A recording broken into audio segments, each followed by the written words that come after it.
jab, uppercut, leave you laid out on the floor. Try to duck and roll, hit and miss, now you counting stars. Should've practiced more, should've hit the mask, get out there more. Saying that you're the best. You gotta show me, son. Actions over words, baby boy. Is you real or what? Talking way too much, world come. Back sports, talking way too much, world come. Back sports, talking way too much, world come. Back sports,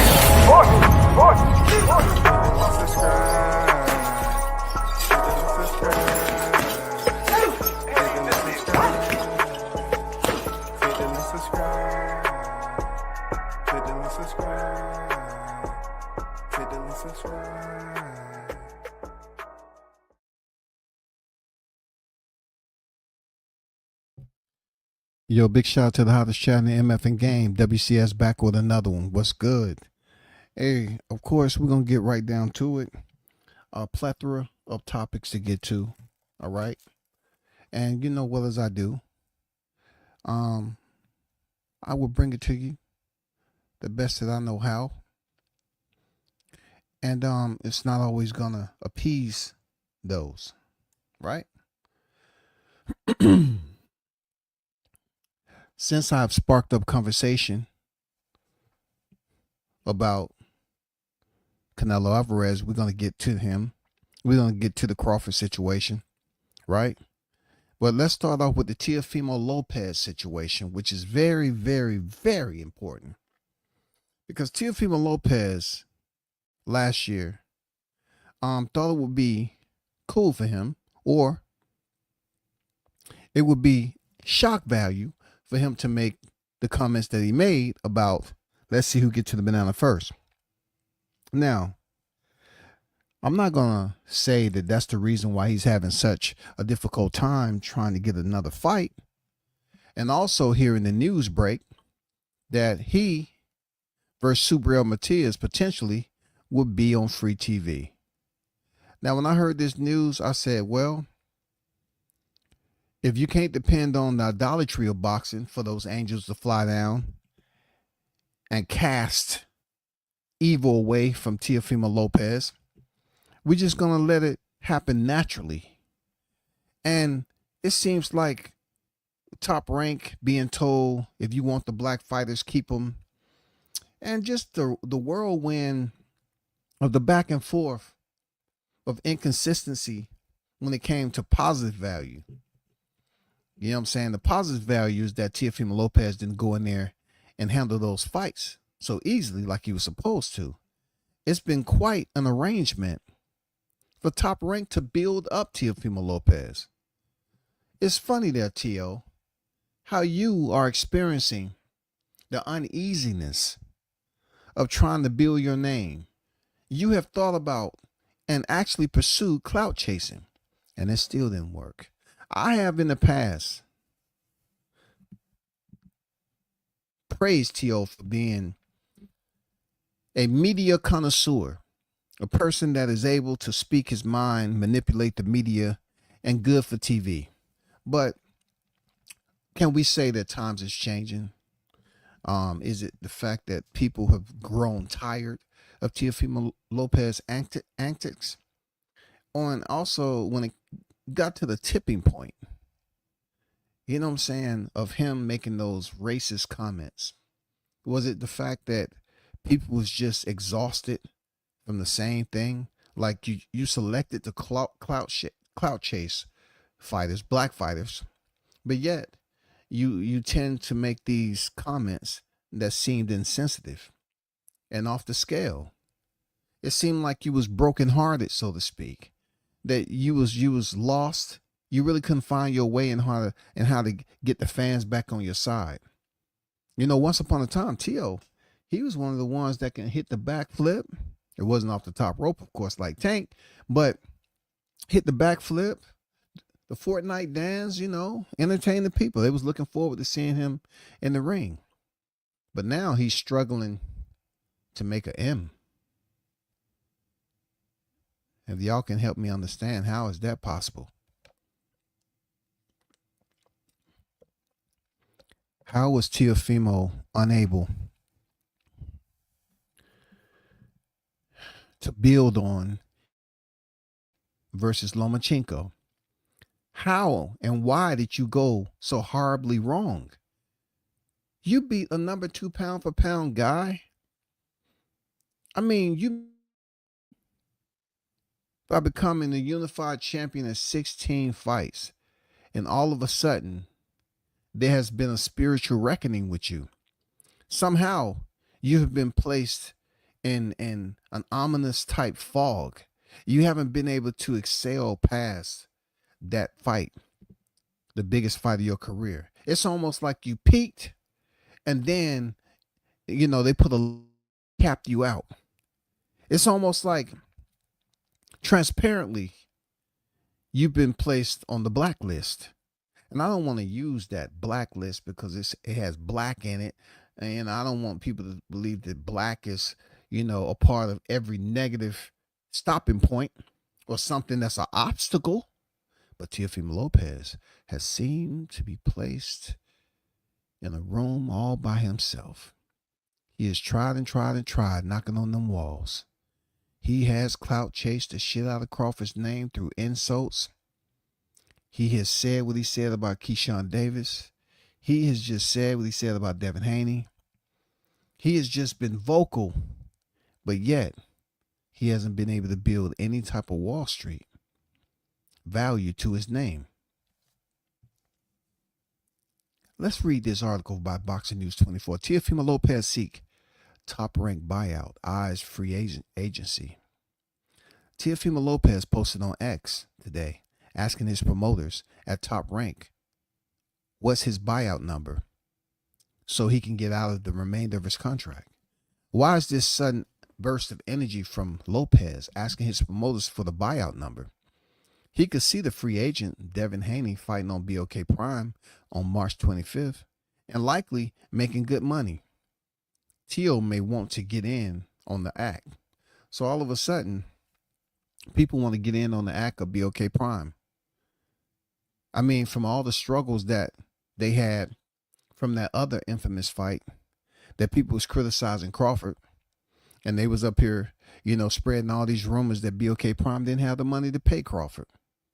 Or, in fact, they paid the main event, potentially Cole, but the undercard didn't get paid at all.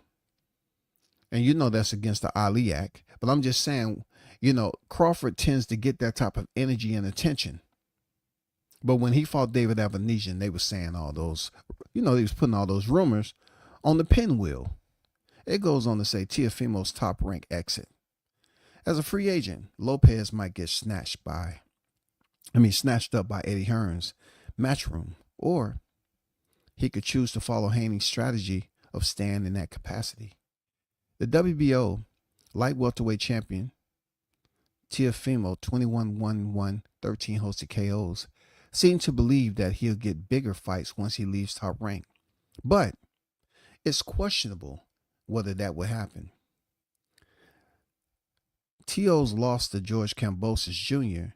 and controversial win over Jermaine Ortiz and Sandor Martin showed he's a limited fighter. How does Lopez not know his buyout number? His manager should be able to give him that information. Top Rank has done a man's job with Teofimo during his career. It's not their fault that he looked so poor since his one big career win against Vasily Lomachenko in 2020. Teofimo is currently expected to fight former IBF light welterweight champion Subriel Matias on March 15th. In a non-pay-per-view event on ESPN. There's a good chance Lopez could lose that fight, as he looked terrible against Jermaine, Sandor, and Steve Claggett. Hey, Top Rank Boxing, what's my buyout? Just a question. Also, I respect if you reply here and not around the corner. Thank you, and have a first blessed Sunday of the new year. That's Teofimo Lopez, supposedly addressing Top Rank. Seemed a little bit disrespectful and pushy, huh? Let's go to some of his X tweets. I want to fight, and I want to fight champions and legends. I am here. To all my fight fans, I am fighting my heart to give you all what is deserved. to entertain the sport with significant events and historical fights. Together, we can recreate this idea of business in boxing. He also goes on to say, I am too expensive for Top Rank.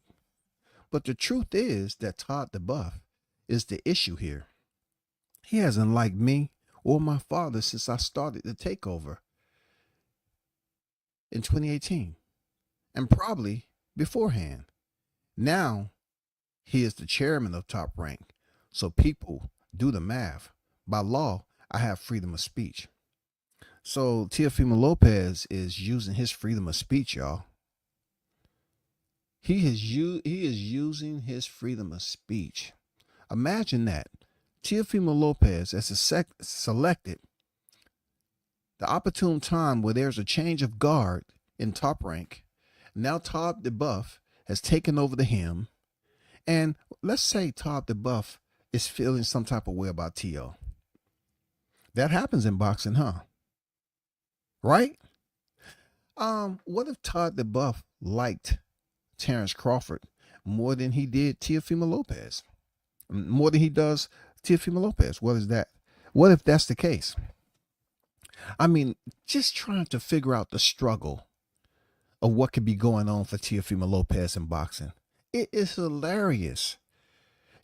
Boxers just say things and they feel like it's okay just to be disrespectful, say these racial comments, and feel like no one's going to hold you accountable. Sometimes the Most High, the Supreme Being, holds you accountable. And us down here, we really don't have to say anything. Maybe a human being who has a natural instinct to think, you know what I'm saying, to listen, to think, to process, and then retransmit. They probably heard what you had to say and felt it was very insensitive, very navish. You know what I'm saying? Evil. And maybe they just tired of you not putting out, but want the big money. You say Top Rank can't afford you. It's almost like they're not trying to. They're about to put you back on TV in what would be another big fight outside of Josh Taylor. You fought Josh Taylor for the titles. Now you about to defend your title against a former world champion at 140 pounds. And they're saying they're going to put it on free TV. What a slap in the face. What a slap in the face. I mean, this reminds me of going to the zoo and you got your kids with you, right? And you see elephants walking by and all of a sudden they take a nice, soft dump right there when they walk past the glass while you're standing there with your kid who is first time at the zoo. Your kid look at you and say, I know what that is. That's poopy. That's dookie. Why did the elephant do that? This is my first time at the zoo. Why? Well, messages are sent in many different ways. And it feels like that they're making you experience that. They're making you walk in that pile of shit that you created. I don't think it's too many people that's feeling sorry about Teofimo Lopez. I know Team Crawford isn't. Now, I'm not wishing any type of karma based off Teofimo's decision making, but I can say this. There's a lot of names for his behavior. We know that. There's a lot of names that can be considered in describing Teofimo's behavior. If it was strictly boxing, cool. It's not.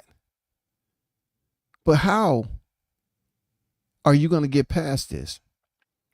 We see that you're clout chasing another fighter in Canelo Alvarez.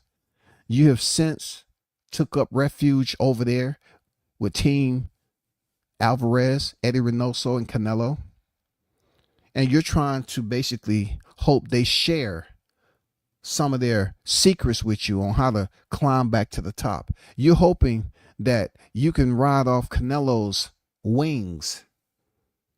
You can kind of, get on a flight for free. try to ride Canelo's coattail, try to soak in all that radiant star power that Canelo have that you will probably never have. I'm not sounding like a hater.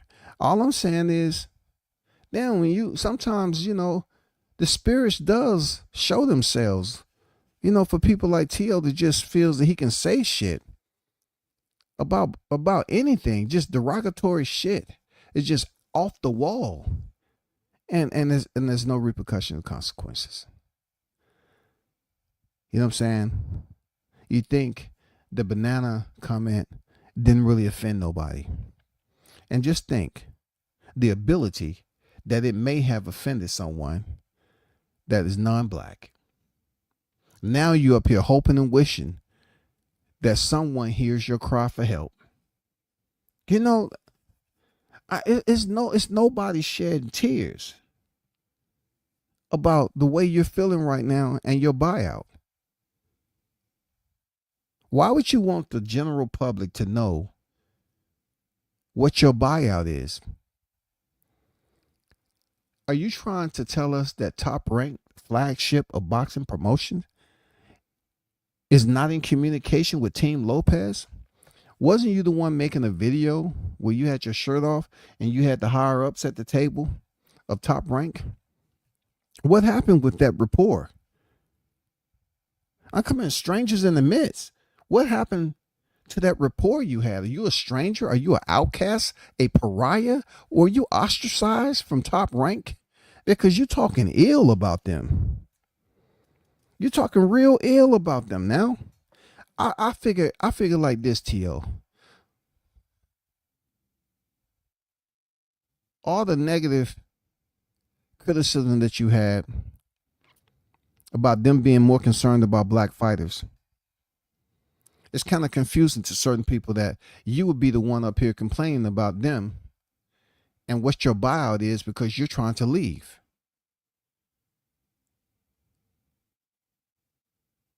Why? Why is that such a concern now? After so much of what you've done, you know what I'm saying? I pretty much thought, that you've done enough over there at Top Rank to be in a position that you're able to make those calls, that you're able to provide leverage in these type of situations. But I know why you're mad. You're about to be in there with Subriel Matias, and you probably thinking they're trying to get you, they trying to run game on you. They trying to send you up there for a lick against a tough opponent like Matias. I'm not really putting it out there, but do you think that Matias might come in there with his hair dyed if you and him fight? Like he had with Maxim Dedashev? Do you think there is somebody out there that's wishing that you be taught a lesson?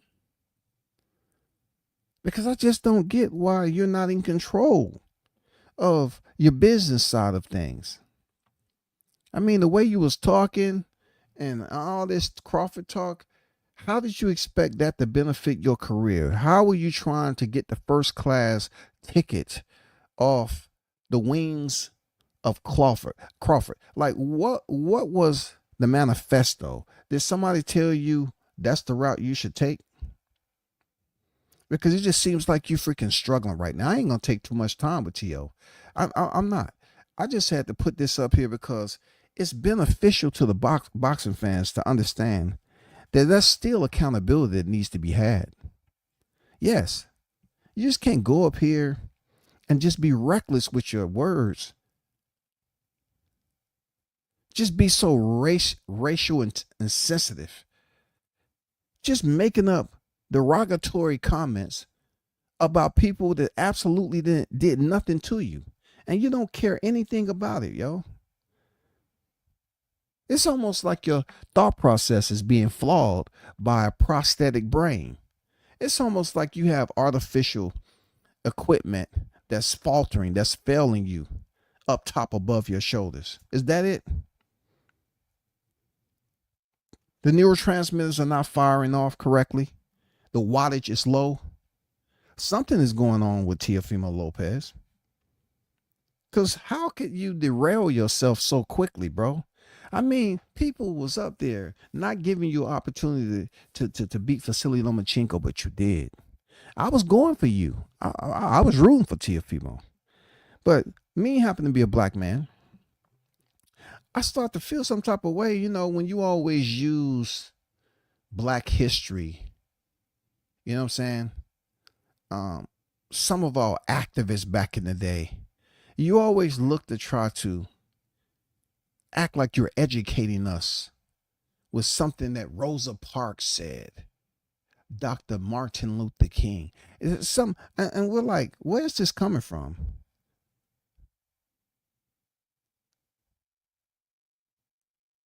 Who asked for it? Who submitted the request? That still remains a mystery because Teofimo Lopez himself couldn't tell you. Let's move away from this. I've said what I said. And, Teofimo Lopez is finding out the easy way that he took people for granted. He was just out here talking reckless and crazy. And it just, it's not adding up for him right now. For real. It's not adding up because he just don't understand why it's so tough. You know what I'm saying? To get a million. Why is it so tough for you to get the big fights and be compensated? Let's talk about, is Teofimo Lopez blacklisted by Top Rank? All right. It says Lopez claims that Todd DeBuff, hasn't liked him and his father since 2018, like I read in the other article, right? WBO welterweight champion Lopez, 27, wants fights against Devin Haney, Terrence Crawford, Gervonta Davis, Ryan Garcia, Jerron Boots, Ennis. However, these fights have been unattainable thus far. He's not popular enough to get them, and his many lackluster performances in the last 4 years have contributed to this. Lopez looked like 24K gold in the first 4 years of his career from 2016 to 2020, but he's failed to perform at the same level since 2021. It's clear to fans that Teofimo was fool's gold from the get-go, and he was never as good as the public thought. His narrow win over an injured one-arm and much smaller Vasily Lomachenko was the watershed moment in Teo's career. Talk that talk, watershed moment. I like the wordplay, so silky. It's been all downhill since with his fights against these guys. Steve Claggett, Jermaine Ortiz, Josh Taylor, Sando Martin, Pedro Campa, and George Kambosos Jr. Say it ain't so. Torch lit parade right here. Top Rank has been keeping Teofimo head above waterline by how they've matched him in the last 4 years. If they had put him in fights with some of the killers that he's been whining about, he'd have lost many times and would be useless to them. He pretty much is. Anyway, Teofimo's comments outside of the ring make him hard to like, and some fans question his sanity. Imagine that, y'all. A history of dislike. I am too expensive for Top Rank, but the truth is that Todd DeBuff is the issue here. He hasn't liked me or my father since I started the takeover in 2018, and probably beforehand. Now he is the chairman of Top Rank, so people do the math. By law, I have freedom of speech, and that's exactly what I reciprocated in the last article. Now, what are we to do as fight fans, right? Before I get into that, let me go to the chat. Let me give a big shout out to Bud Gunstop Canelo on deck, in the building. What's good? What's good? Big Blunts and Boxing on deck. I see you in the building. What's good, bro? CJ Rich in the building. W says, I'm putting in that fitness work this year like you. Hey, man, it shouldn't be a New Year resolution, man. Be consistent. Warm up. So you can stay healthy and injury free. You'll be straight. Salute to the Oracle Trick Noti in the building. What's good with the Trick? I remember when Paulie Malignaggi was clout chasing Miguel Cotto. And when Cotto said, come on, they made the fight and Cotto beat him like he stole a pack of Hubba Bubba. Chewing gum from Kroger's, for real. Man, shout out to Hubba Bubba. Bubblicious, all that. You know what I'm saying? Tio trying to dookie on the community. How dare you say dookie? You know what I'm saying? I mean, it is spot on, right? I'm talking about in the heat of summer. When that dookie just hit the ground and the flies start to think about, oh my God, another buffet? And it's already warm? Feast, guys, feast. Come on. It's fit. Let's go. Delightful. Don't take too much time. Hurry up. It'll be gone. It'll be all gone now. Tio thinks he's about to be beat, about to get beat for a little bit of money. Hey. He should have been thinking about that when his mouth was writing checks. His Honduran ass cannot cash. Okay? He should have been thinking about the business aspect of it. You know what I'm saying? Shout out to Mr. International Toby Bartlett on deck. What it do? Salute WCS and the hottest chat in the YTC. We're global, baby. We're global. No doubt about it.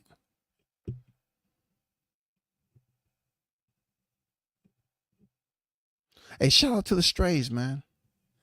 We're not talking about resumes right now. You know what I'm saying? We're not talking about resumes, but I'm going to transition off of Teofimo Lopez and get on to somebody who resume might be a topic of the conversation.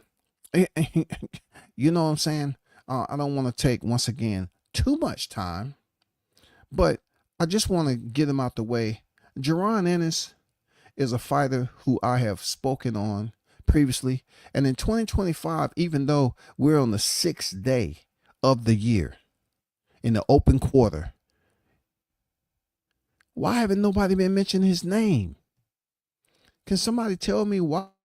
Why hasn't people been mentioning Jaron Boots Ennis? This is what I was talking about with you. In between fights, you disappear. You're ghost. You evaporate into thin air. That's why people forget about you. It would be great if you just kept a little bit of spark out there at 147 pounds so we can know that you're living, breathing, and you have a pulse, because we are eager to know what you have planned for 147 pounds, goddammit. You're supposed to be the king of that division until Norman Jr. and until Norman Sr. said, no, stop calling him the king, because my son is now in the division. So we're trying to figure out who's the actual king. You know what I'm saying? Because pretty much majority, of that whole layout right there, we know the real king has since left the division. Okay? Now we're looking for the torch to be lit once more. And who's going to take it over? Ennis, you cannot be in between fights the way you are, and we don't hear anything from you. Nothing. Let's go quickly and skim through this article. Okay.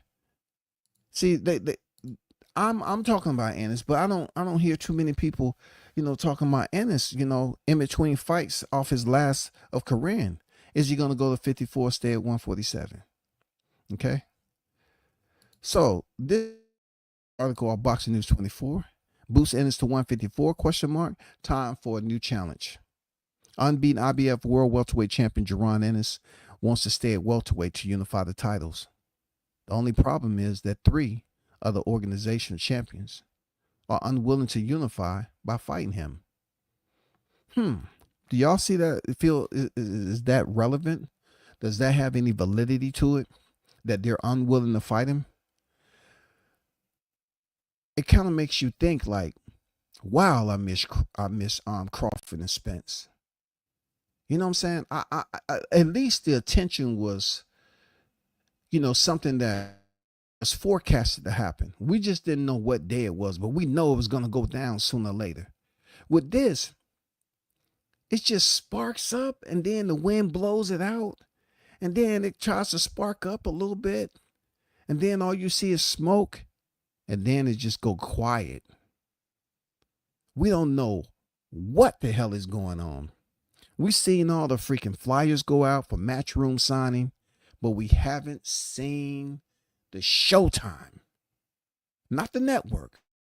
Talking about the entertainment value of the so-called phenom Jaron Ennis. I'm hoping that Jaron is able to improve his PR, improve, keeping his name relevant in between fights.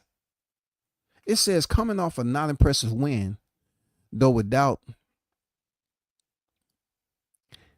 a doubt, the winner, you would think, hold on for a second, man.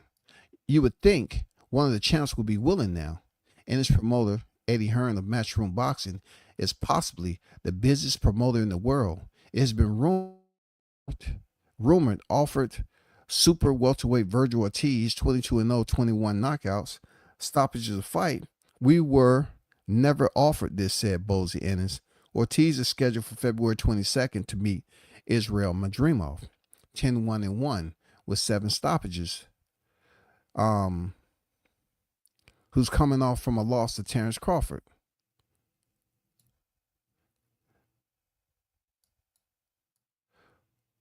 Welterweight possible opponents: WBA champ Stantionis, 15-0, 9 knockouts, of Lithuania. He is the best among the champs and would like that fight, said Bozy Ennis. Also, WBC champ Brian the Assassin 2 Norman, 26-0, 20 stoppages of Georgia, and WBC interim champ Mario Barrios, 29-2-1 with 13 stoppages of Texas. Norman Jr., if you out there, why did they call you the assassin? Because when I call you the assassin, you say you don't go by that no more. I just wanted to put it out there. You say, what was it at that point in time? You say you don't go by the assassin when I call you that.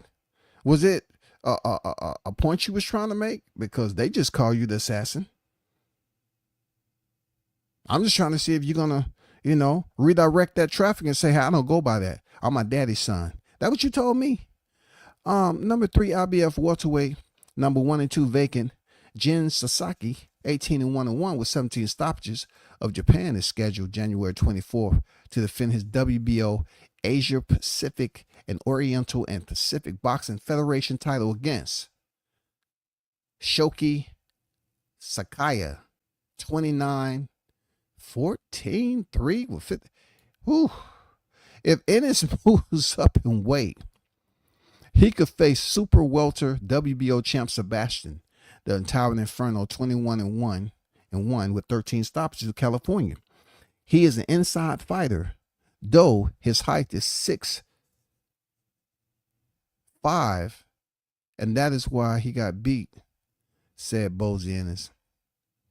Okay. They editing skills is off the charts. Adding his sister can really fight. I really don't want to go in about Sebastian Fundor's sister. It says, former 2 division WBA Terence Bud Crawford, 41-0 with 31 stoppages of Nebraska. 9 have a fight schedule. At age 37, Crawford is looking for one big payday before retiring, and Alvarez can make that happen. What do you think, readers? At least he acknowledged the readers. You know what I'm saying? But check this out.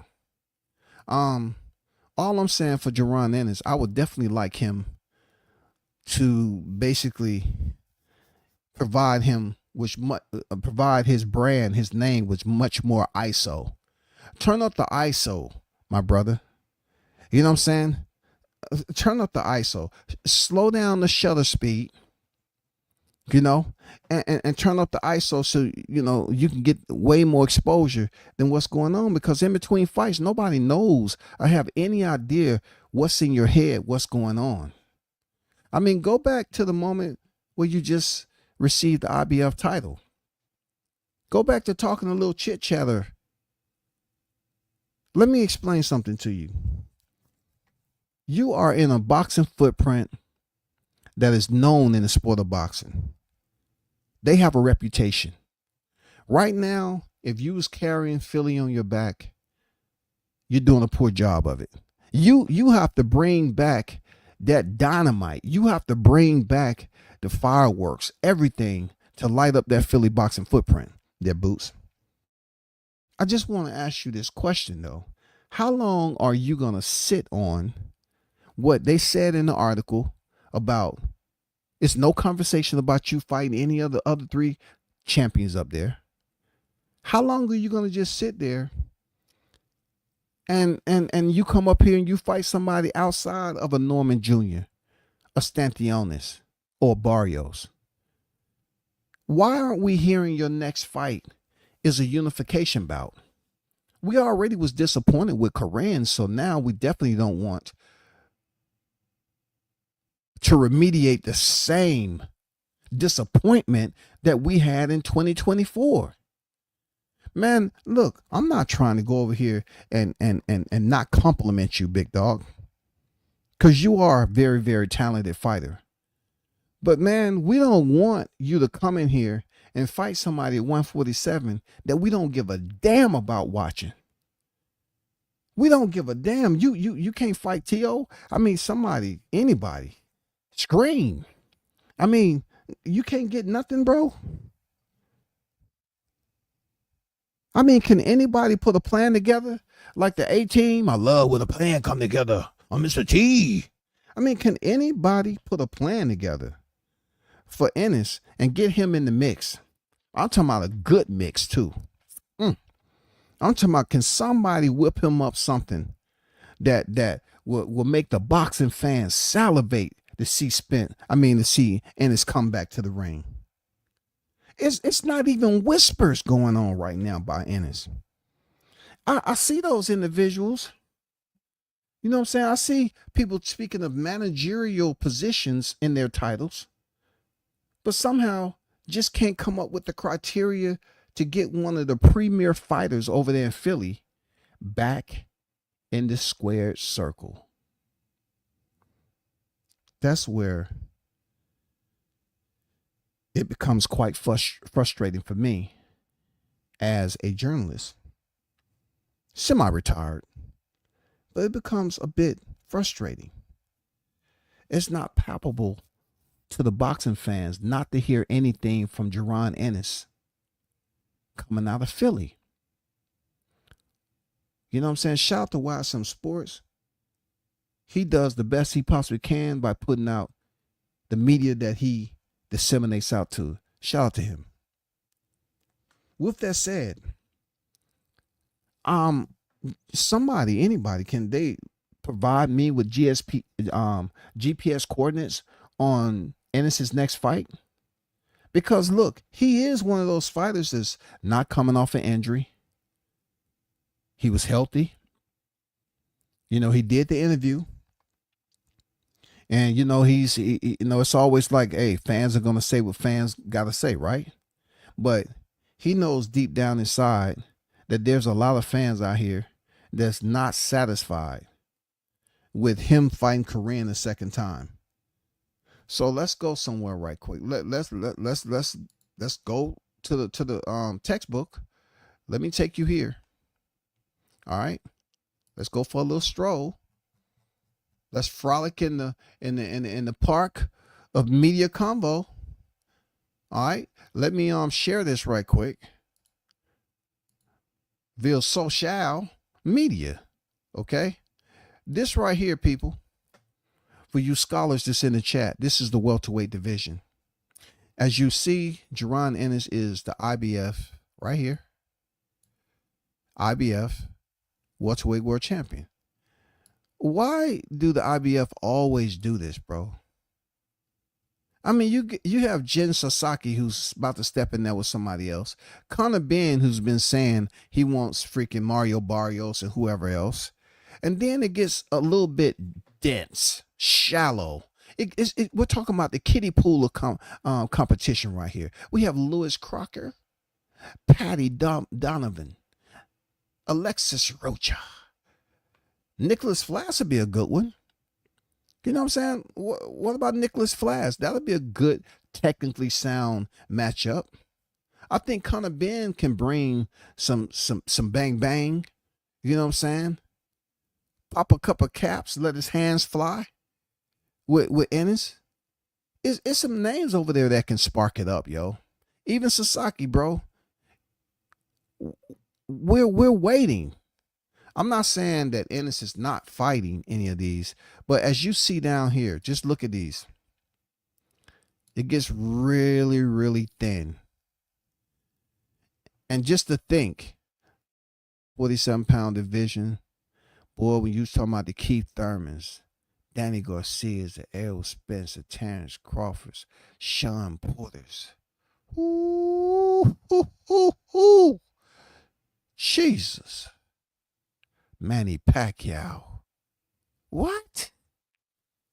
Boy, how we take things for granted, and when it's gone, whoa, it's gone, it's gone, it's gone. Whoa, it's gone. God damn it, how that shit is gone. Man, we used to be looking at the freaking 147-pound division. Like, what's next? What we looking at? Yordenis Ugas. You know what I'm saying? The 147-pound has so much it factor to it. For one specific climactic moment, we finally got it. Now it's up to Boots Ennis. It's up to Stanthionis. It's up to Norman Jr. It's up to Barrios. But they can only do so much because they're not all signed to the same promotion. So is Eddie Hearn going to be able to potentially tip the bucket? Are you going to be able to make a big fight with Ennis next? I mean, the world want to know. We want to know what's on the itinerary. Someone find the manifesto. The documents need to be served.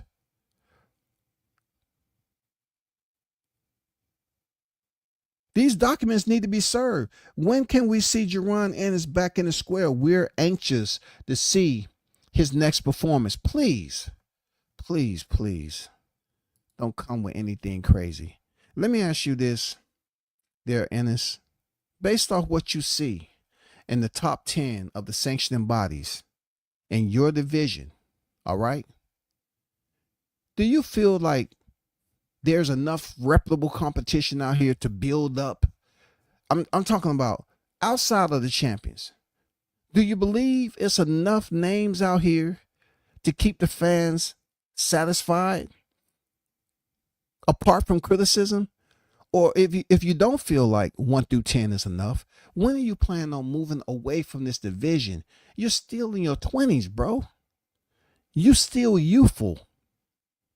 You don't want to go to 154 pounds at 30 years old, just sitting around and no one really knows what you have going on, just fighting once a year. Are you capable? Because your team say you're going to stay there until you unify. Are you capable of unifying the division? Do you think the puzzle pieces will come together? Think you're able to put it all together within an ample, I wouldn't say an ample amount of time, but a short window of time, so the fight fans won't have to wait 3 years to see you unify this division? It's 25 and you haven't received the unification bout yet. And then if you're able to receive a unification, who will it be against? You know, fight fans, they're going to monger until they find something that they can sit back and get their attention. I mean, they don't like to monger too long. You know what I'm saying? They become complacent. They say, oh man, we've wasted a part of our lives we can't get back, trying to find out when Ennis is going to step in the ring again. Are you going to be able to get a fight without it being 3 years? The fight fans have already experienced that. They're not trying to go back so quickly.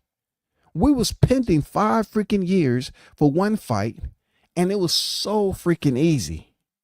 But the difference between where you at right now, Ennis, is that you don't have a rival with any of the 3.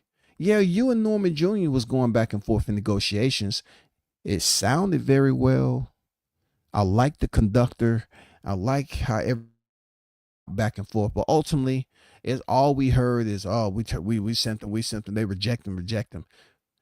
A person like myself, I'm just tired of the tedious process of they rejected the offer. Make it worth their while, especially when we heard that the other two champions, was offered higher than Norman Jr. I mean, how close are we gonna be, dog? That's all I'm saying. How close? How many months in 2025 will it be before you unify with one champion? You don't have a rival, bro. And it's even worse that all of the sanctioning bodies, all the titles are in the hands of a single champion in that sanctioning body. It's no unified champion in that division, which that's going to put you on the clock even worse. Not only that, you're getting older and it's going to get more difficult for you to lose the weight. Now, granted there, Ennis, Jermell Charlo still claiming 154. I'm not saying it's impossible for you not to make 147. I mean, Jermell Charlo is still at 154. Supposedly, he unified that for Undisputed, and he pretty much is scared out his freaking mind to come back to 154. That is a great name if you ever decided to move up and have that as your first fight. It's not far-fetched there, Ennis. Come on. If you really want to make a splash at 154 pounds, I mean, you can go up there and challenge the former undisputed 154-pound champion. See, y'all talk about Crawford and what he haven't done and who he haven't fought, but it's so difficult for you all to emulate what Crawford has done. It's so difficult when you see the same people that say, oh man, Crawford didn't do this, Crawford ain't fought nobody, who is he fought and all this other shit. But when he moved up to another division and his first fight is a championship fight and he wins, where's everybody else following suit? Y'all have free reign to basically emulate what's being done, and I don't see it happening. Sebastian Fundora has already been there. Tim Tszú's already at 154. Jermell Charlo already at 154. Crawford, the new champion,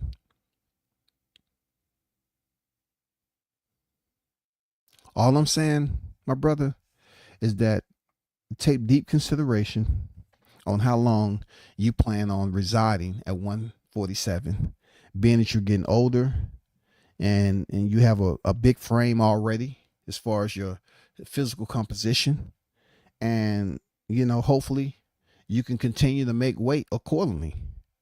But it would be good to see you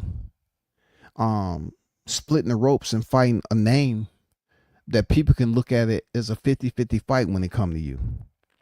You know what I'm saying? Right now, if you somehow, some way come out in 2025 and the excitement for the announcement isn't there and it's less than Korean Chukaskin, oh man, I feel for you, bro. I feel for you. That's all I'm saying. I feel for you. I definitely do. I feel for you. Let's move on to one of my favorite topics, right? As you look on, this thumbnails of Cinco de Crawford, people tend to be in their feelings about Cinco de Crawford. You get this cool, chill of breeze coming in. You know what I'm saying? People are mixed with hot breath, because it's people that's huffing and puffing just based off a thumbnail. They always want to say you're a Crawford D-Rider and all that. But if you are defending what I'm saying, and you're pretty much saying that Crawford shouldn't fight Canelo, then what are you to Canelo? If you're saying that I'm doing that in support, and I haven't changed with my support for Crawford, so therefore, if you up here trying to defend Canelo and say that Crawford doesn't, I'm saying to you, Last time I checked, you're not a part of the team. Last time I checked, if you are vigorously defending Canelo Alvarez, what does that say about you? Like the sweat on your motherfucking forehead. How you are so angry, your pulse is faster, and you're up here just bitching and moaning all the time.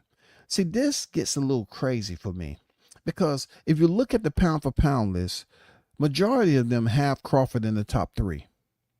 That, my friends, whether you stare at it long period or you just glance, you can either turn your head to the left or right and look for your peripheral vision. I guarantee you, any of these pound for pound lists, Crawford is going to be top 3, goddammit. You get it? Crawford is going to be top 3. You can use your peripheral vision and still. Let me see. Can I see? Yeah, he's still there. Let me turn my head just a little bit more to my shoulder. Let me see. Can I see it? Oh, it's a little blurry. Let me turn a little bit. Damn, he's still there. He's going to be there. He's not going anywhere. And you know the most important part of that fact? Because you blindly go up here with your eyes scrunched all up, gritting your teeth, you know what I'm saying? Closed fist, just mad. You know the crazy part about all of it is that you totally understand, you Crawford haters, that you can't change it.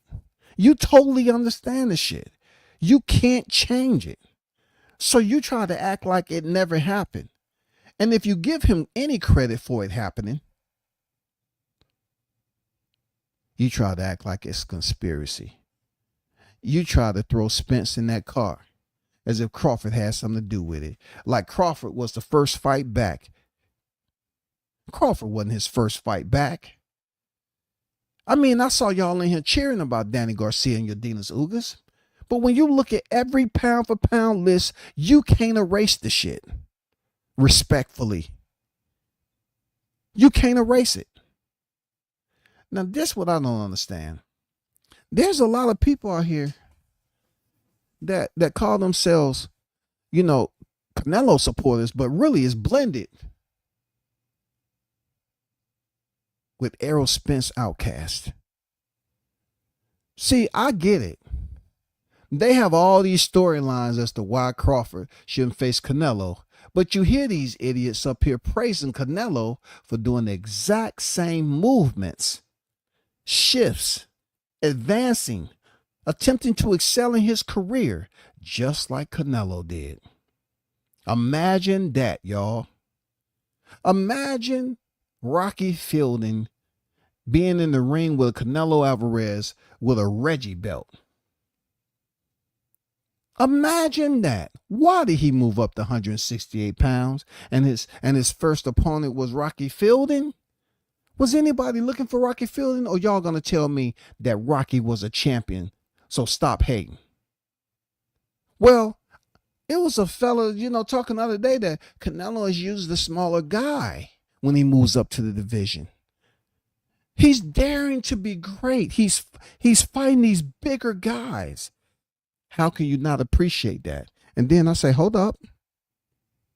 Wait an hour. Okay. Has the swelling went down yet? Can you explain as to how Crawford differs from the same compliments and praise that you was giving Canelo?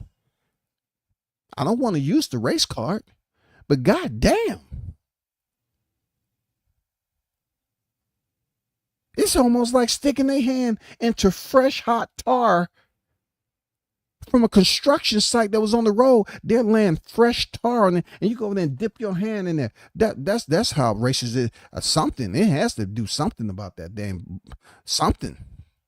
A race car had to be somewhere, because Crawford is exactly advancing. We're talking about someone who has just as much credentials and accolades as Canelo. Considered to be the smaller fighter.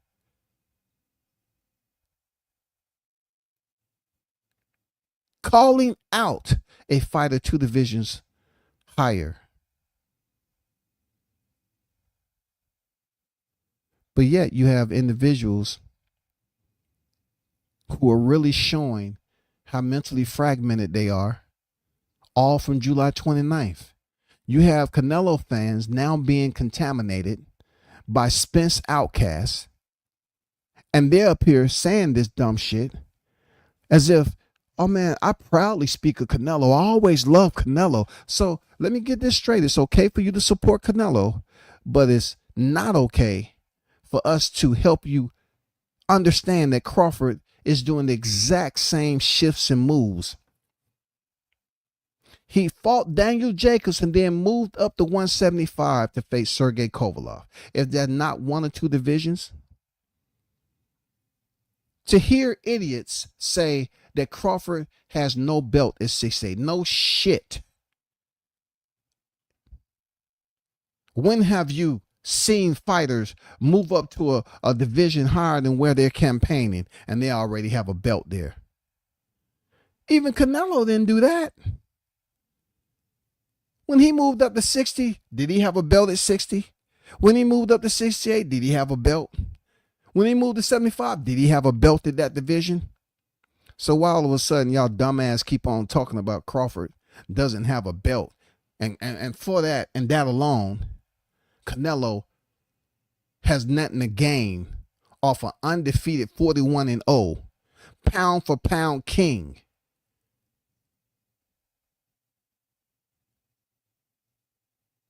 Are y'all scared of what the thumbnail may look like? Y'all don't believe that Sugar Ray Leonard stopped Lenon, who was much bigger than him, after getting off the canvas? Why are y'all so blind? Y'all say y'all hardcore fans, y'all historians and shit. But I don't get it, bro. It's almost like y'all are test dummies in this shit. Are y'all out here? Are y'all moles, clones? Do you have the Neuralink already? Have you not paid your Neuralink update bill? It seemed like y'all missing some information, bro. Why are y'all so clueless? Y'all claim to do all this film study, but yet you act like you can't process that there's been fighters in the past that have stepped in the ring and the size was different. I don't want to bring in Usyk and Fury because Deontay Wilder had already did that. You know what I'm saying? He had already went in there where fighters outweighed him. And plus, they'll be quick to say, oh, that's heavyweight, that don't matter. But I thought numbers don't fucking lie. If you hop on the scale and one of them is 226 and the other one's 281, it don't give a fuck what division they in. If they are fighting 168 and the limit is 168 and they weigh 167.5, 167.8, did they meet the required weight limit? Absolutely. Absolutely. So it's no reason for me to make it any easier for these so-called hardcore boxing fans who are simply afraid of seeing this fight happen because they know how great Crawford already is. They know how much of a threat he is to Canelo Alvarez. Could you imagine? Huh? Is this so close to the reality? Huh? This thumbnail, is it very close? Does it sit in your lens properly? I apologize. I really didn't do any sharpness and no clarity updates on this. I thought about it, but I say, you know what, WCS? The fight isn't made yet. Don't hit him like that. You're talking about you have Spence Outcast fans that's sitting up here spreading propaganda with the Canelo fans. And you know, Canelo fans, he has a huge hardcore following, yo. I'm talking about the Mexican fight fans. I'm not talking about those freeloading Spence fans that has crossed over the border who are refugees and up here asking for permission to be a part of the Canelo train. I just want to find any way possible to hate Crawford. Please, this is the closest I can get. Please accept me. Please accept me. Please. Please. I'm just asking. I'm begging you. I just need to be in this Canelo fan base. Please help me out.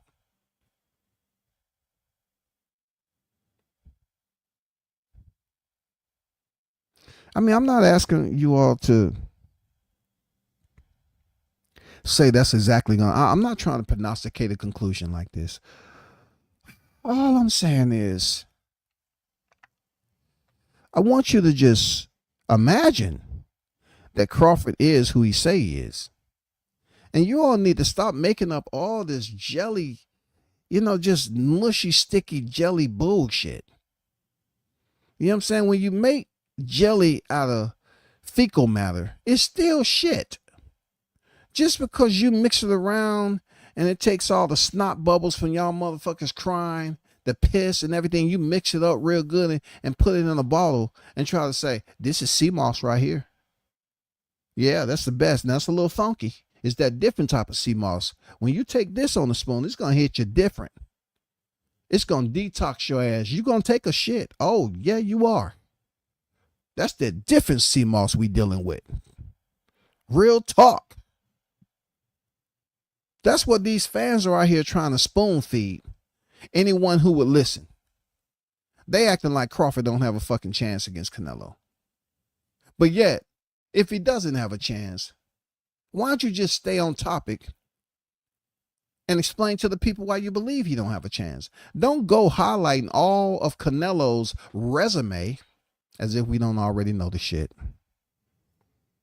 I mean, come on, bro. We already know what his resume consists of. We don't need it re-examined. All we need for you is to do deductive reasoning. We want you to grab evidence from both sides to make a steady conclusion as to how this fight is the biggest fight in boxing and the possibility of how it may conclude from the size of both competitors.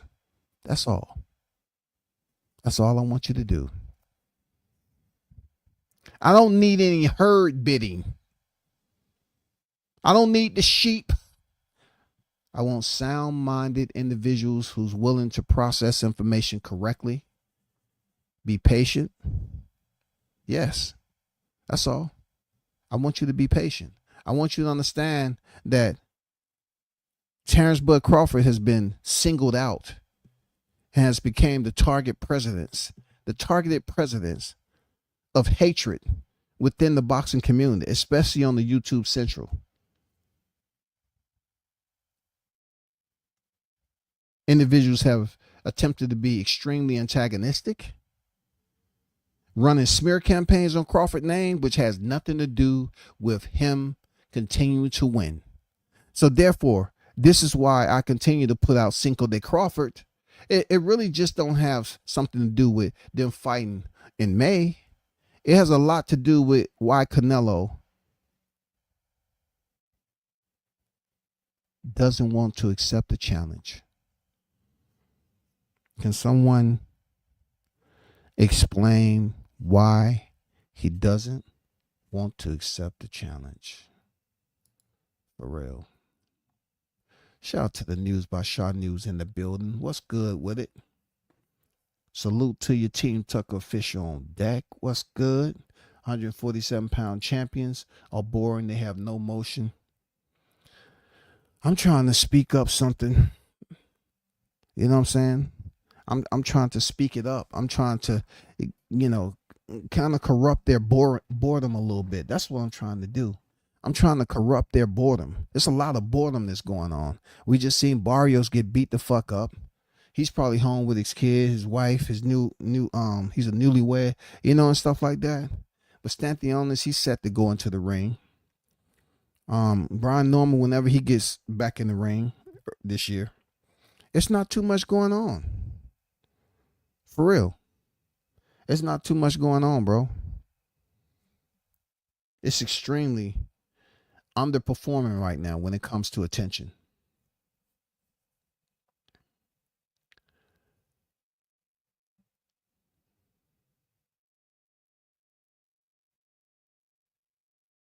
I have no idea what you're saying over and over again, bro. Hey, if you're gonna put something in the chat and you're new to this line of work, can you do me a favor? Just take your time, right? We always tell them that. Stop typing angry. We don't know each other. if you're a person I do know and you under a fake account, whatever the case, you may not be, but slow down, okay? Because you really don't want me to just hit you with some sense. Because they say Canelo came in at 147, right? Right there, Alex. So if Crawford came in and you want to say 140, that makes it one division up if you want to go back in time, right? Right? I'm just saying. Crawford has already fought at 140. Canelo came in right at 147. He was down that way for a little bit, right? What does that have to do with the topic, though? I mean, y'all type so angry, but you can't stay on topic, bro. Caps in full G. What's good? What's good with it, brother? I see you on deck.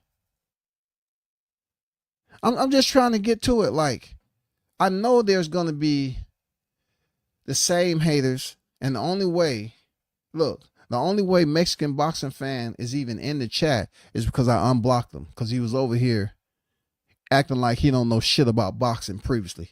I keep an eye on shit like that. I unblock you just because I'm talking about Canelo, and here you go. You know what I'm saying? Yeah, I see you on the other chats, but I unblock you just so you can goddamn drop a comment. I knew this would draw you in because you are that guy who's going to say the same thing that a lot of other people say. You know what I'm saying?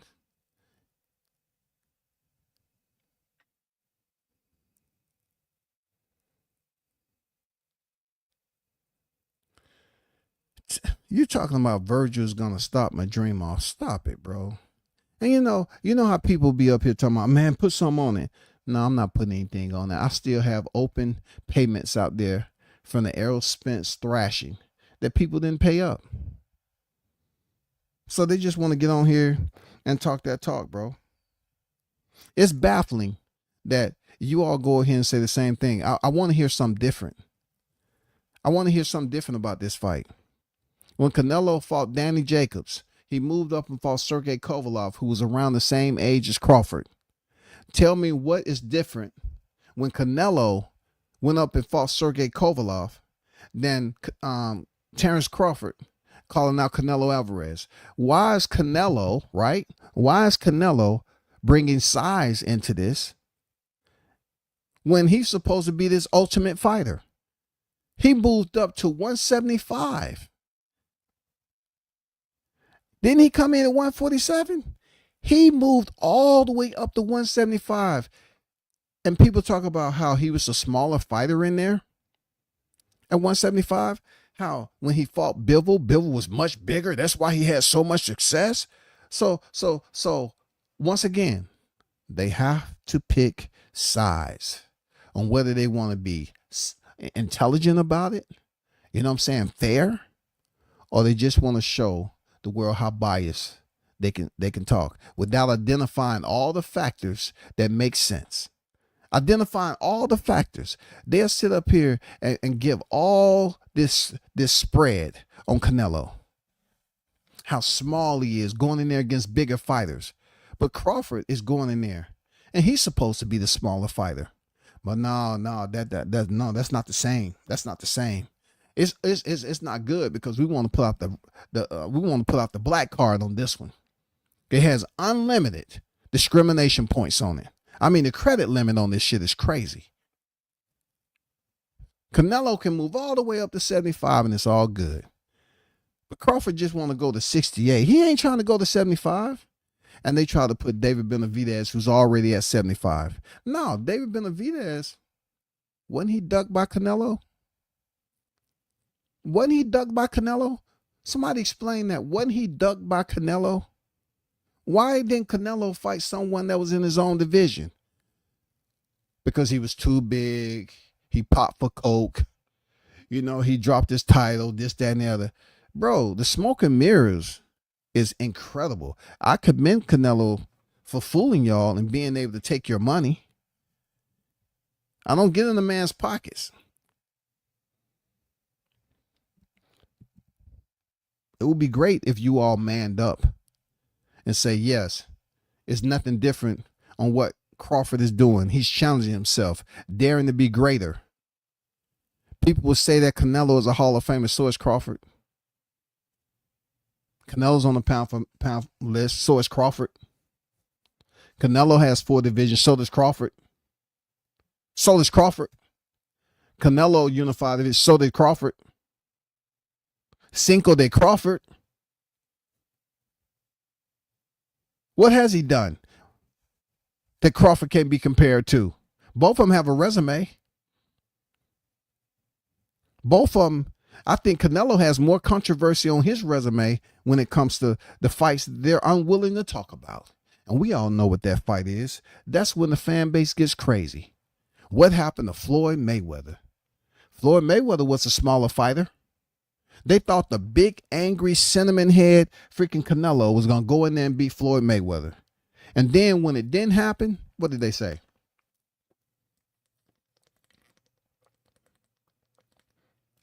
What did they say, y'all? Canelo was green. Canelo was green, y'all. He wasn't ready for Floyd Mayweather. He wasn't fully developed. But now you get Crawford. Crawford's fully developed. Crawford is a masterclass boxer just like Floyd Mayweather. What's the difference?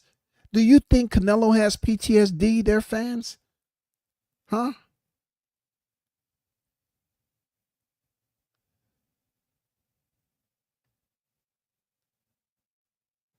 I'm just trying to figure it out. Why can't it go both ways when it comes to understanding fairness in this game? If y'all are in the sport of boxing for fighters, you want to brag about fighters who's willing to challenge themselves to be great. Then what's going on here? Y'all acting like you're below casual boxing fans. Why aren't you willing to recognize if a fighter's daring to be great? Why are you denying them entry to a good conversation? Why can't you have a good boxing conversation? Why are you denying them access based off criticism? Oh, he shouldn't be doing this. Wait, what do you mean? Oh, it's weight classes for a reason. But you weren't saying that when Canelo fought Kovalev. You weren't saying that when he fought Bivol. Even when Canelo was defeated by Bivol, y'all still scorecards. And clearly Bivol did not lose the first 4 rounds, but they was trying their damnedest to rob that man. They was trying their best to rob Bivol. So where does the confusion come into place? I'm talking about comprehending, being true hardcore boxing fans. Why don't you give Crawford the credit, the check mark, for trying to move up and do something Sugar Ray Leonard did versus Donnie Lennon, bro? Donnie was big in that fucking fight. That's why I keep on mentioning it.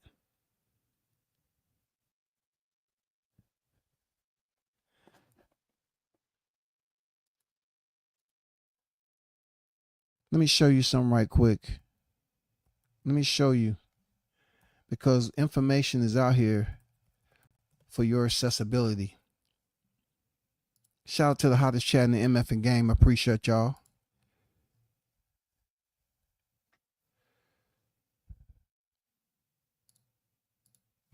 Let me show you something right quick.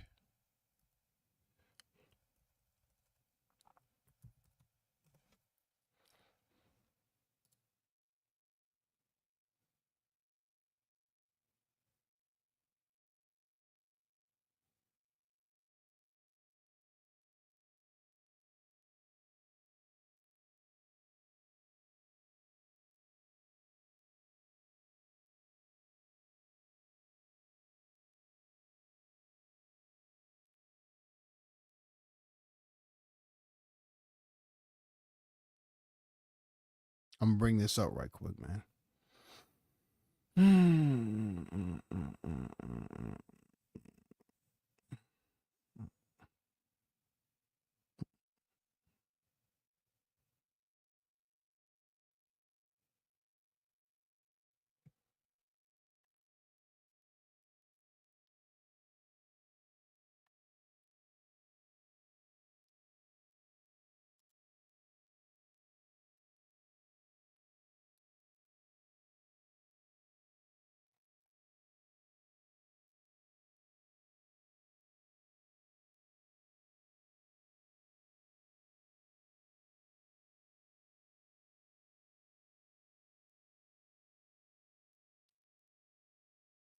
Okay.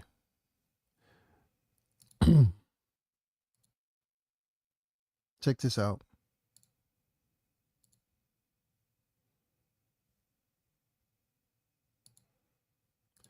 This right here is Sugar Ray Leonard. Okay. A legend of the sport. He's currently 68 years of age. So just to be fair, I must reiterate, he's no longer boxing as an active, licensed pugilist. Okay. Hailing out of Wilmington, North Carolina.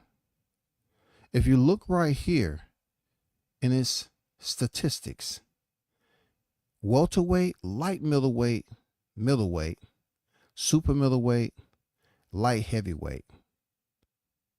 Light heavyweight. That's interesting.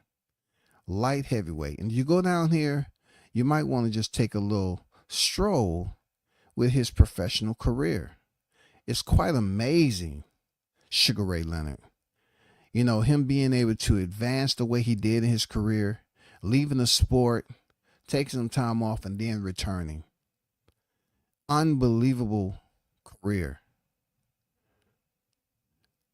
On November 7th, 1988, Leonard made another comeback, facing Donnie Lennon at Caesar Palace in Las Vegas. They fought for Lennon's WBC light heavyweight championship. Once again, they fought for Lennon's WBC light heavyweight championship. Okay? Carrying on. And the newly created WBC Super Middleweight Championship, which meant that Lennon had to make 168 pounds. Many were critical of the fact that Lennon light heavyweight title was on the line when the weight limit of the fight with Leonard was at 168, and critical of Leonard for stipulating that his opponent, a natural 175 pounder, should weigh less than his usual fighting weight, which could possibly weaken him. Okay? However, Lennon later told HBO Larry Merchant, hold on, that he didn't have any trouble making weight. For you all that was attempting to debunk and try to scissor the point I was trying to make. So he fought a 175 pounder. Now peep this out right here. Let me bring up this. Okay? Since you always whining, you all are not from the old school of boxing. You whine too fucking much. Every time you turn around, Sugar Ray Leonard, 36-3-1 with 25 knockouts. Okay? Check this out. Check this out. Let's go to Donnie Lennon here. Sugar Ray Leonard dared to do something that he has never done before. He went down in history holding a WBC light heavyweight title. You understand me? He stopped Donnie Lennon in the 9th round. Leonard came in 165 to Lennon's 167. You look at the fight, of course Lennon weighed incredible more than Leonard. But he fought a light heavyweight. Look at check this out. Marvin Hagler fight, Leonard was 158. Marvin Hagler 158 and a half.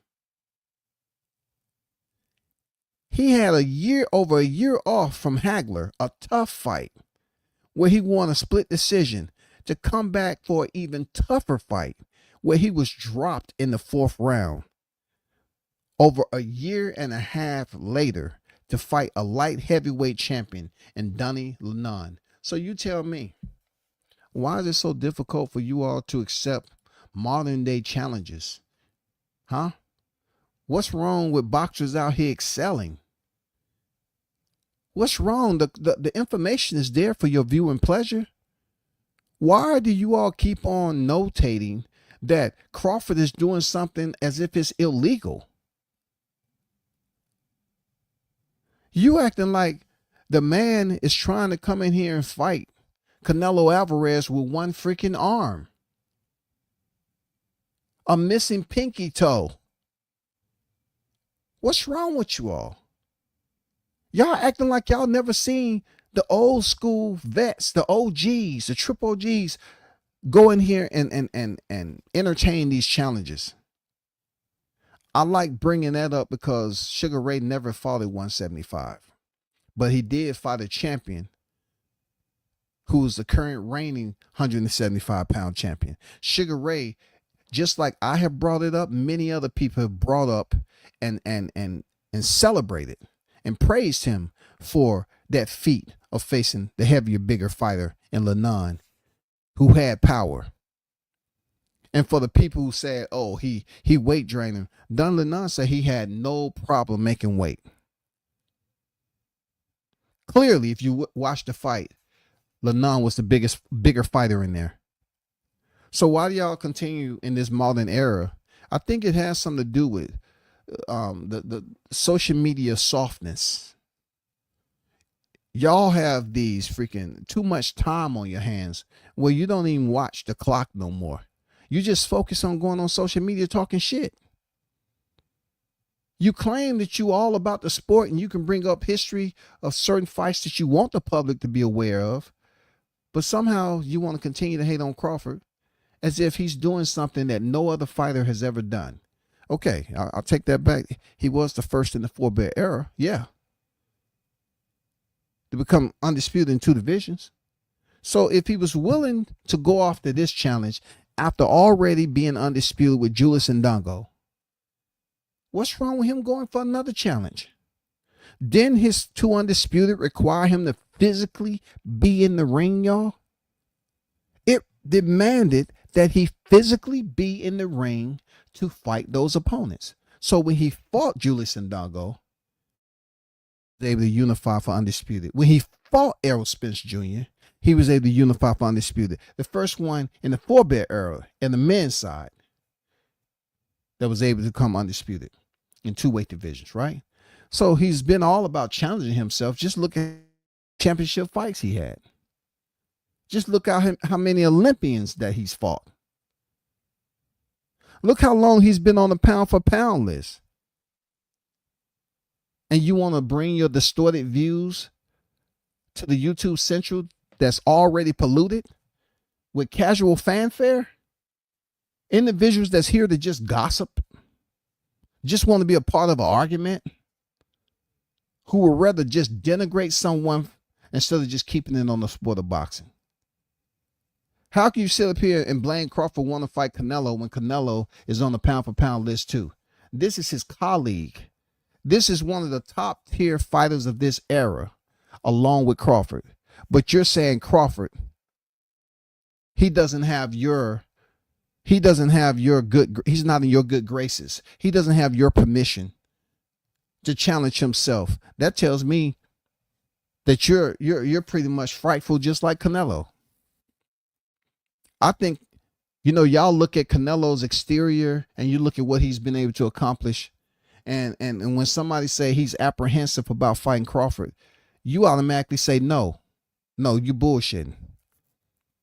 But I'm curious, like, how much damage did Floyd actually do to Canelo? Seriously. How much damage did Floyd actually do to Canelo? Because he's looking at the new modern day master boxer in Bud Crawford, and I think he's getting a little skittish. Yeah, I think there's a lot going on in that head of Canelo Alvarez. Boy, you can see that bulb just flickering. I'm being honest with you. He's very skittish when you're talking about a fighter that's too small. You say the man is too small, but he's easy work. And then again, you want 150 million.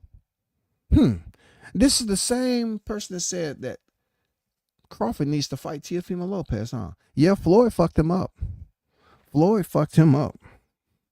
For real. He need what you call an Alisand. He needs a psychological check. We need to do a CTE scan because Floyd might have did more damage than we think. Somebody make that appointment ASAP. Somebody make that appointment ASAP, goddammit. How can a fighter be small? Right? And easy work, but yet the requested purse to fight a small, easy work fighter is more than you ever made in your fucking career? Can someone please help me decipher? How does this make sense? How does his fight fans and all those outcasts, all those Errol Spence outcasts, how does it make sense to say a fighter is small and he's easy work, but yet you want an astronomical monetary request to fight this man in the ring? How does that work?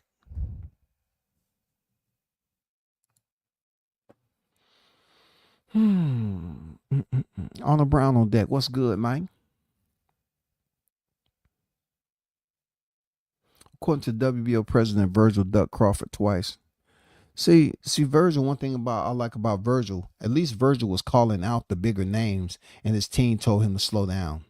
At least Virgil is about to smoke. I like Virgil, man. Even though he's been dropped in on, I like Virgil's mentality as a fighter. I respect his drive, his willingness. You know what I'm saying? Grit.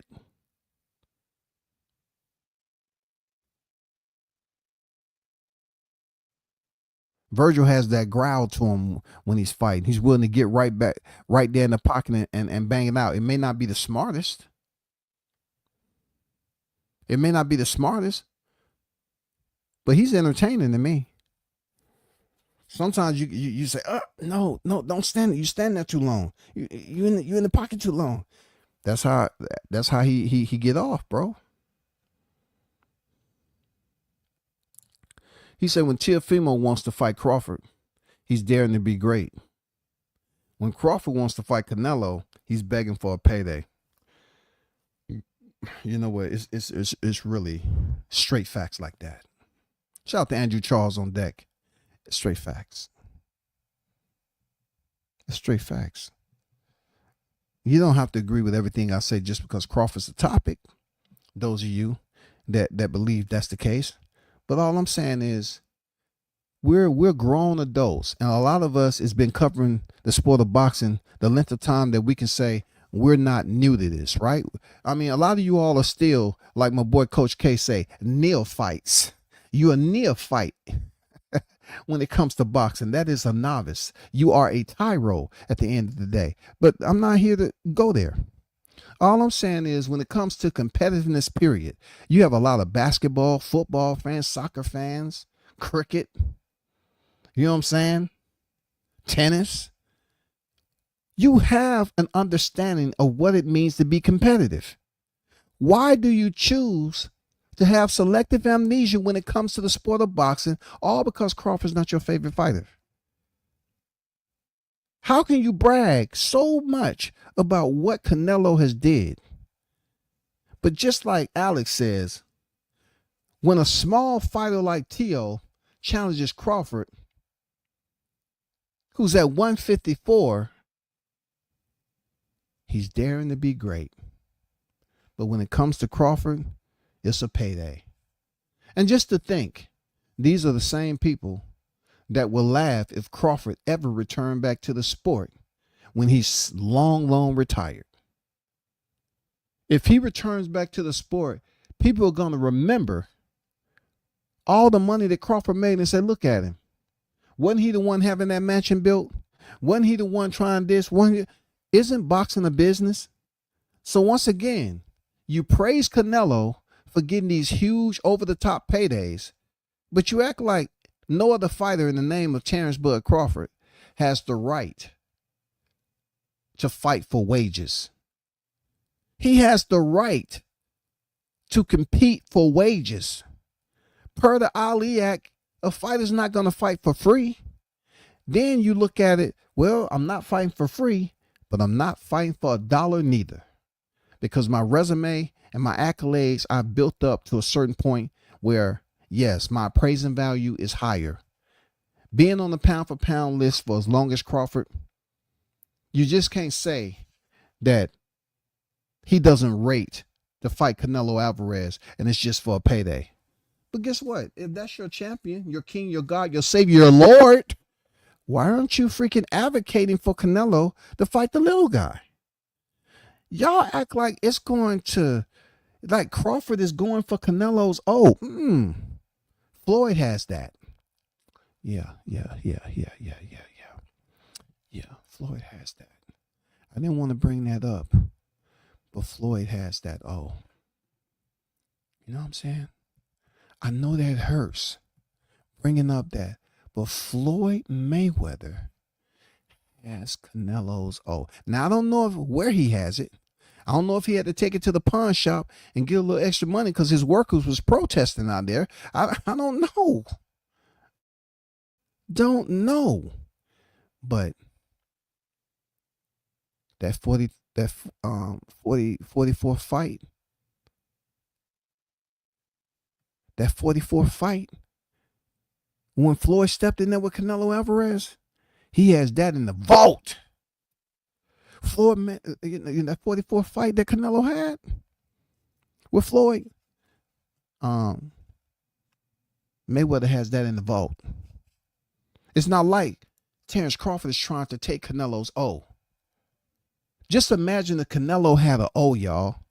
It'd be just like a speck of blood when they walking down the street and they had on white jeans. They know goddamn well this wasn't the time for them to go out there and act like, oh man, I feel like wearing white today. No, you cry too much. You know you was on your cycle. You cry babies, you boxing cry babies. You know you was bleeding. You wanted to try to throw on some white slacks. It's just like having a speck of blood on white pants, bro.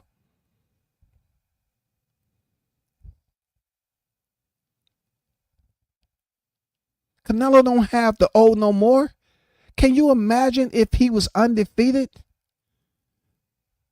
These conversations would be a whole lot more disrespectful. And you'd be shaking your head, saying, damn, how can it be this personal? All Crawford's trying to do is take Canelo O by all means necessary. You know, they trying to find a way to take Canelo. Canelo's undefeated. He's 67-0, goddammit.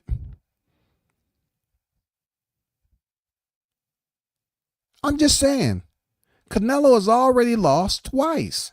So it's not his O. But I'm just saying, all the accolades that, all the that Mauricio Suleiman.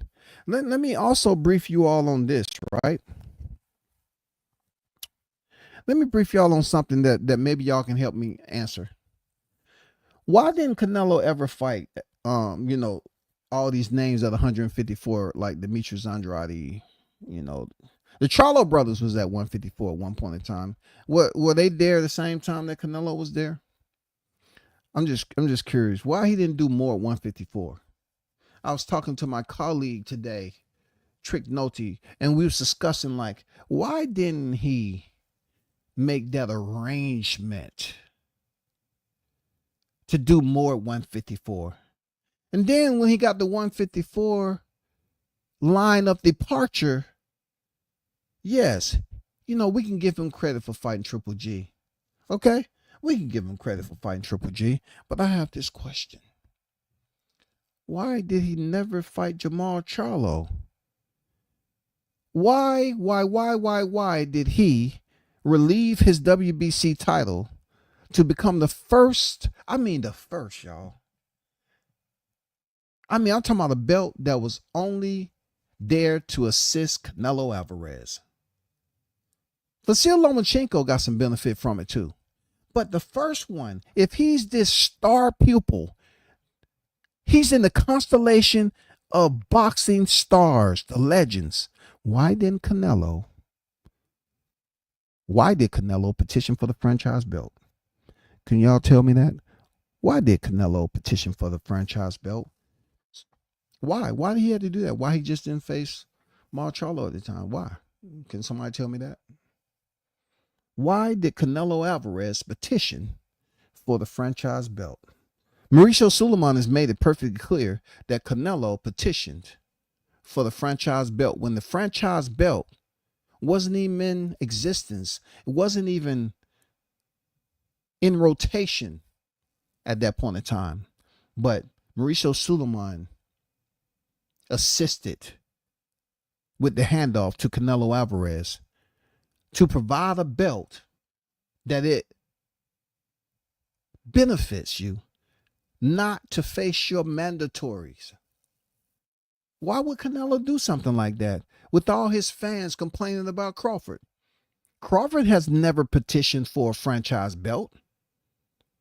He's never petitioned for a franchise belt. Why did Canelo, of all people, become a franchise owner of the WBC title? A title that basically rejects any mandatory requirements in the WBC sanctioning body. Why did Canelo petition to be franchise champion? Who's gonna come up with that answer? You know what I'm saying? I mean, that's something that will go all the way to the end of time. This guy that y'all praise and y'all try to belittle Crawford as if he don't have the right to call out Canelo Alvarez, a former franchise champion. A former franchise champion now.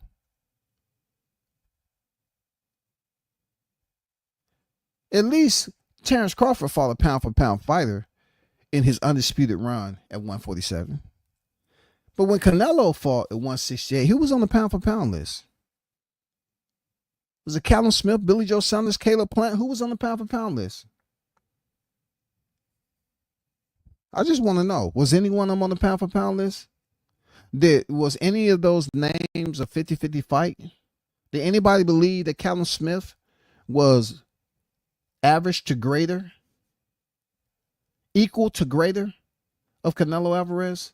Did anybody believe Billy Joe Saunders was going to win that fight against Canelo? What about Caleb Plant? Sweet hands. Did you think Nashville, Tennessee's own was equal to greater to Canelo? I'm just curious, yo. That's all. Okay.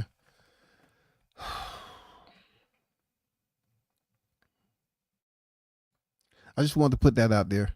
I didn't want to rack y'all brain too much on this. I'm just trying to, for 25, keep your thoughts alive when it comes to this boxing. I want to make you aware you don't have to sit up here and sponge up all the information that you hear out here. All of it's not meant to be archived. Don't allow it to become a virus. You know what I'm saying? You don't want a Trojan. You don't want any of these freaking viruses corrupting your thought process when it comes to the information that you hold for boxing.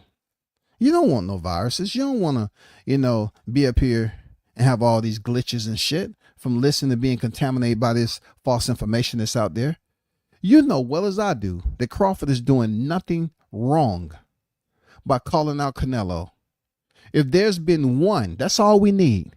If there's been one fighter who's fought a bigger fighter, no matter what the division is, don't say it's weight divisions for a reason when you're celebrating Usyk being 226 and Fury being 281, and he boxed the ears off Fury. Don't sit up here and say it's just heavyweight. Numbers are numbers, pounds are pounds, right?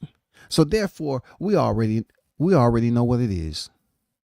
We already know what it is. You just don't want to accept it. For real, you just don't want to accept it, man. You'd rather sit up here and cry and be extremely biased, belligerent. You don't want to be favorable of a fighter, and give a neutral opinion. You don't want that. You just want to be extremely annoying. That's all. You want to continue to tell people who will listen what Crawford shouldn't do because it's weight divisions and he'll get knocked out by Canelo when Canelo's last 5 opponents have seen the final tick. What he was just giving them a complimentary. You're trying to say, hey, that was them. Crawford is smaller. For real? For real? Crawford is just a smaller fighter. I got it. I appreciate y'all for pulling up, though. Shout out to the hottest chat in the MF game. This ain't over. We're going to keep on talking about Cinco de Crawford. You know what I'm saying? We're going to continue to talk about Cinco de Crawford and try to find out the psychological discrepancies on why boxing fans have disabled their so-called hardcore boxing server. They're no longer allowing important information to be downloaded to that hardcore boxing server. Hearing about this fight, their stress level is on tilt. When they hear Crawford's name, the shit is on tilt, bro. They don't want to see it. Y'all hold it down, man. Till next time out.